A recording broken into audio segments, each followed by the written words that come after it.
The family group chat notification made my phone buzz during my lunch break. I already knew what it would say before opening it. Dad, family meeting tonight. 6 p.m. Important financial discussion. Maya, don't be late. I was never late. I was always there, checkbook ready. Excuses prepared for why I couldn't afford whatever they were about to demand.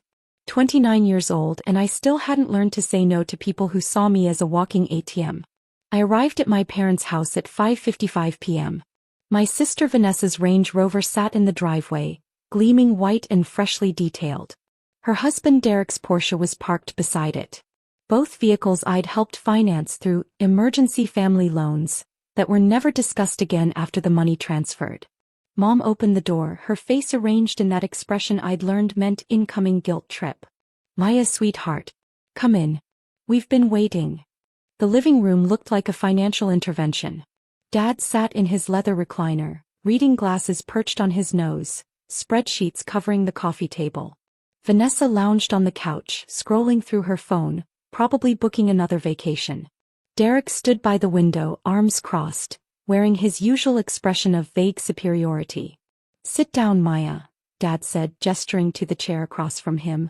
We need to talk about family responsibilities. I sat, already exhausted. What's going on? Your mother and I have reviewed our finances, Dad began, shuffling papers. Between the mortgage, the car payments, and helping Vanessa and Derek with their investment property, we're stretched thin. We need $50,000, Mom interjected. By the end of the month. I blinked.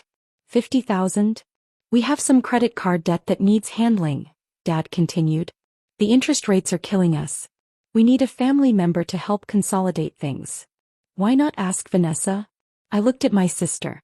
She and Derek both work. Vanessa finally looked up from her phone. We have expenses, Maya. You have a house. Kids. Responsibilities. You're single. No mortgage. No dependents. You can afford it. I have rent. Student loans. My own bills. In that tiny apartment? Derek scoffed. Come on. You live like a college student. We know you have savings. Dad pulled out a document. My bank statement from 3 months ago. My personal bank statement. We know you have at least 70,000 in your checking account.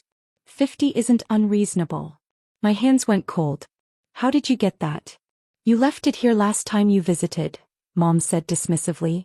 The point is you have the money. Family helps family. And singles don't need savings the way married people do, Vanessa added, examining her manicured nails. You don't have college funds to worry about. No house down payment. What are you saving for anyway? My future, I said quietly. Your future is family, Dad said firmly. That's what matters. We raised you. Paid for your education. Gave you every opportunity. Now it's time to give back. The familiar guilt settled over me like a weighted blanket. They had paid for college. They had raised me. Wasn't this what children did? Supported their parents? I need to think about it, I said. Think about what? Derek's voice was sharp. They need help. You have money. It's simple math. We need the answer tonight, Dad said. We have to make the payment by Friday. This isn't a request, Maya. It's a family obligation. Vanessa leaned forward. Plus, Derek and I need 20,000 for our Bali trip. We've been planning it for months. The deposits are due. I stared at her. You need me to fund your vacation? It's not funding, it's a loan, she said with an eye roll. God, you're so dramatic. We'll pay you back.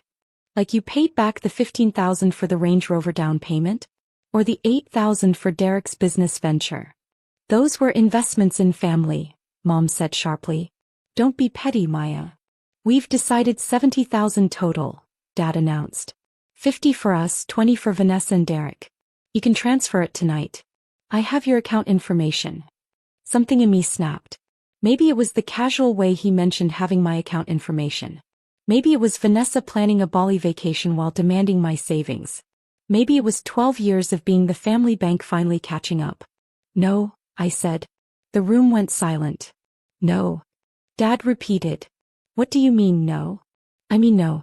I'm not giving you $70,000. Vanessa's mouth dropped open. Are you serious right now? After everything Mom and Dad have done for you? After everything I've done for them, I corrected. I've been supporting this family since I graduated college. Car payments, credit card bills, emergency loans that were never emergencies. I've given you over $200,000 in 7 years. That's what family does. Mom's voice rose. We sacrifice for each other. But it's only me sacrificing, I said, standing. When do I get help? When does anyone ask what I need? You don't need anything, Derek said. You're single. Your life is easy. Try having real responsibilities. I have a meeting tomorrow, I said, moving toward the door. With my portfolio manager. You should probably be there. You're what? Dad's face shifted from anger to confusion. My portfolio manager. Robert Chin from Greenfield Capital Management. He asked me to bring my family to discuss some financial matters. 10 a.m. His office downtown. Suite 1200. Why would your portfolio manager want to meet us? Vanessa asked suspiciously. I guess you'll find out tomorrow, I said, opening the front door. Don't be late. He specifically requested everyone's presence. I left them sitting there, confused and angry. That night I called Robert. They'll be there tomorrow. Are you ready? Everything's prepared, he said. Maya, are you absolutely sure about this? I thought about Dad casually mentioning he had my account information. About Vanessa planning vacations with my money. About being told my life was easy because I was single. I'm sure. Greenfield Capital Management occupied the entire 12th floor of the Riverside Tower. Floor-to-ceiling windows overlooked the city. The reception area alone probably cost more than my parents' annual income. My family arrived at 9:58 a.m. Dad wore his interview suit. Mom had her pearls. Vanessa and Derek looked annoyed to be there. The receptionist led us to a corner conference room where Robert waited, impeccably dressed, with a presentation already loaded on the screen. Mr. and Mrs. Patterson. Mr. and Mrs. Harrison. Thank you for coming, Robert said professionally. Please sit. They sat, eyeing the expensive furniture and the folders arranged at each place. I'm Robert Chin, Maya's senior portfolio manager. I've been handling her investment portfolio for the past 5 years. Investment portfolio? Dad laughed. Maya doesn't have investments. She works in marketing. Actually, Maya is the founder and CEO of Catalyst Digital Marketing, Robert said smoothly. Her agency grossed $3.2 million last year. The room went silent. That's impossible, Vanessa said. She lives in a tiny apartment. By choice, Robert continued. Maya is what we call an aggressive saver and investor. She owns that apartment building actually, along with 2 others in the downtown corridor. Mom's face had gone pale. She owns buildings? Robert opened the first folder. Maya's current investment portfolio is valued at approximately $4.7 million. Real estate holdings add another $2.1 million. Total net worth, $6.8 million. Derek looked like he'd been slapped. That's not possible. We would have known. Would you? Robert asked. When's the last time any of you asked Maya about her career? Her finances? Her goals? No one answered. The reason I asked you here, Robert continued, is because Maya requested a full audit of her accounts after discovering some irregularities. Unauthorized transfers. Forged documents. Identity theft. Dad's face went red. Now wait a minute. Over the past 7 years, you've taken about $237,000 from Maya, Robert said, showing the papers. She only approved around $60,000. The rest was taken using fake access to her accounts. She gave us that money willingly. Mom cried. Did she? Robert pushed the papers forward. These records show you added your name to her savings account 4 years ago. Maya never signed for that. That's bank fraud. Vanessa shook her head. This is crazy. Maya, what are you doing? I'm protecting myself, I said quietly. Yesterday you told me single people don't need savings. You said my life is easy because I have no responsibilities. Then you demanded $70,000 like it was nothing. Because we thought you could afford it. Dad said. I can afford it, I said. But that's not the point. You never asked. You demanded. You stole. You treated me like an ATM you could use anytime. Robert pulled out another sheet. Last night you tried to move $50,000 from Maya's account using that fake access. The bank blocked it. That's attempted theft. Mom started crying. We're your parents. We raised you. And I already paid you back $237,000, I said. The average cost to raise a child in America is $233,000. We're even. You can't put a price on family. Vanessa shouted. You already did, I said calmly. $70,000. 20 of it for your Bali trip. Derek stood up. This is bullshit. Vanessa, let's go. No, Robert said. You need to stay. Because Maya will file charges for bank fraud, identity theft, and attempted theft if you don't sign a settlement. He took out more documents. The terms are simple, Robert said. You admit the fake access. You give up any financial information you have about her. You agree to no contact unless Maya starts it. If you do that, she won't press charges. And if we don't sign? Dad whispered. Then I file a police report today, I said. And I've already spoken to the FBI. They're interested in the pattern of financial abuse. Mom grabbed Dad's hand. James, what do we do? Dad looked at the papers for a long time.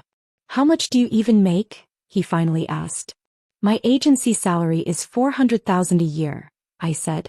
My investments make another $200,000 to $300,000, depending on the market. Jesus, Derek muttered. Why didn't you tell us? Vanessa asked, sounding hurt now. Would it have mattered? I said. Would you have stopped using me? Or demanded even more? She looked away. Dad picked up the pen with shaking hands. Where do I sign? They all signed in silence. Robert watched each signature and gathered the papers. Maya will contact you if she wants to, Robert said. Until then, any contact will be treated as harassment. I stood up. Mom grabbed my arm. Maya, please. We're sorry. We didn't know. We can fix this. I gently pulled my arm free. You're sorry you got caught. That's not the same as being sorry. And you can't fix 12 years of treating me like I didn't matter. But we're family, she whispered.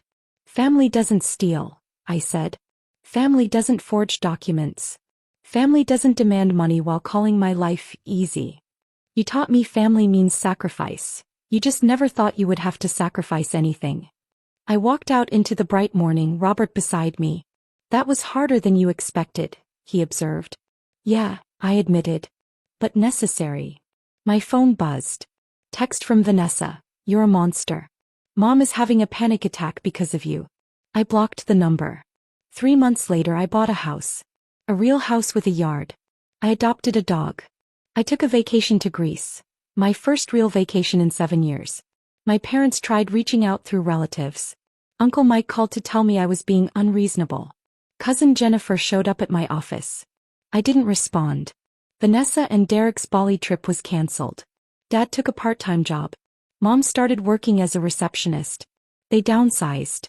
The family stopped inviting me to gatherings. The holidays were quieter. And honestly, I didn't miss it. 2 years later, Dad had a health scare. Mom called asking if I could help with treatment costs. I paid for his treatment directly through the hospital. But I didn't reconnect. Because the lesson mattered more than the money. The family who said singles don't need savings learned that everyone needs boundaries. And I learned that sometimes the best investment you can make is in yourself. Best decision I ever made.